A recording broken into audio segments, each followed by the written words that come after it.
توج ريال مدريد بلقب كأس العالم للأندية أمس السبت بعد فوزه في المباراة النهائية على جريميو البرازيلي بهدف نظيف. ومن بروتوكولات كرة القدم الإسبانية أن يقوم الفريق الذي يلعب أمام نظيره المتوج حديثاً بعمل ممر نشفي له أثناء الدخول للملعب. المثير هو أن المباراة القادمة لريال مدريد ستكون أمام الغريم التقليدي برشلونة في الكلاسيكو الأهم والأشهر في العالم.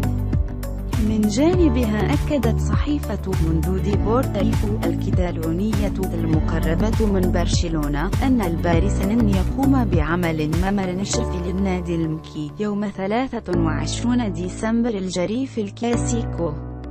وأرجعت الصحيفة هذه الأنباء إلى مصادر من داخل نادي برشلونة الذي يعتبر أن عليه عمل هذا الممر الشرفي للفرق بعد تتويجها بألقاب مسابقات يشارك فيها الباريس الليجا، كأس إسبانيا، دوري الأبطال، ولا ينطبق ذلك على كأس العالم للأندية.